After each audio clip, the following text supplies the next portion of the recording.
তো আজকের ভিডিওতে আমরা জানবো যে ভারতের জাতীয় পশুর নাম কি বা জাতীয় পশুর নাম কি। তো এটাই আমরা আজকে জানবো। তো এটা কিন্তু চ্যানেল নতুন হয়ে থাকলে চ্যানেলটাকে সাবস্ক্রাইব করবে এবং অল নোটিফিকেশন অন করে রাখবে। তো ভারতের জাতীয় পশুর নাম কি এবং জাতীয় পশু যেটা রয়েছে ভারতের। তো ভারতের গুলাই আমরা যেহেতু এখন জানতেছি, তো ভারতের গুলাই আমরা জেনে নেব। তো ভারতের এই যে জাতীয় পাখির নামটা আমরা জেনে নিয়েছিলাম এর আগের ভিডিওতে, ময়ূর। তো আজকে জেনে নেব যে ভারতের জাতীয় পশুর নামটা কি। তোটা কিন্তু নিচে রয়েছে, তোটা দেখার আগে অবশ্যই চ্যানেলটিকে সাবস্ক্রাইব করবে এবং অল নোটিফিকেশন অন করে রাখবে।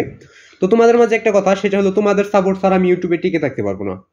তোমাদের সাপোর্টের মাধ্যমে আজকে আমি এই পর্যন্ত আইছি, এবং তোমাদের সাপোর্টের মাধ্যমে হয়তো বা আমার একদিন 100K সাবস্ক্রাইব পূরণ হয়ে যাবে, এবং আমার একটা চ্যানেলে প্রায় 100K সাবস্ক্রাইব হয়ে যাচ্ছে। তো 73K সাবস্ক্রাইব হয়ে গেছে তোমাদের সাপোর্টের মাধ্যমেই। তো এই চ্যানেলটাকে অবশ্যই এগিয়ে নিয়ে যাবে তোমাদের সাপোর্টের মাধ্যমে।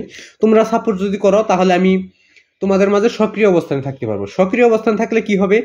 সক্রিয় অবস্থানে থাকলে তোমরা যখনই কমেন্ট করবে যে আমাদের এই প্রশ্নের সমস্যা বা এই প্রশ্নটা দেন, যে প্রশ্নটা তোমরা লিখে যাবে ওই প্রশ্নের উত্তরটা আমি ওই সময় দিয়ে দিতে পারবো। এটা হলো সক্রিয় অবস্থান, যদি তোমরা কমেন্ট করো। যেমন এখন সক্রিয় আছি, তোমরা সাপোর্ট করতেছো বলেই, তোমরা সাবস্ক্রাইব করতেছো, এগুলো এর মাধ্যমে কিন্তু আমি তোমাদের মাঝে টিকে আসছি। যদি আরও বেশি সাপোর্ট করো তাহলে তোমাদের জন্য আরও প্রশ্ন উত্তরগুলো দিয়ে দেবো। তো আমি বর্তমানে কলেজ সেকেন্ড ইয়ার বা ইন্টার সেকেন্ড ইয়ারে পড়তেছি। তো আমি একজন বাংলাদেশি। অনেকেই হয়তো বা বেশিরভাগ তোমরা কিন্তু ভারত থেকেই ভিডিওটা দেখতেছো। তো তোমাদের যে জাতীয় পশুটা রয়েছে তো ওইটার নাম স্কুল দেবো। তো তোটা নিচে রয়েছে, তোটা দেখে না যাক। তো তার আগে সকলের প্রতি আমার সালাম, আসসালামু আলাইকুম। তো যারা ইসলাম ধর্মের রয়েছে তারা ইসলামের জবাবটা দিবে। তো ভারতের বেশিরভাগ নাগরিকই হিন্দু সম্প্রদায়ের রয়েছে। তোমরাই হয়তো বা ভিডিওটা বেশিরভাগ দেখতেছো। মুসলমান হয়তো বা কয়েকজন দেখবে। তো তুমি কোন ধর্মের সেটা অবশ্যই বলে যাবে।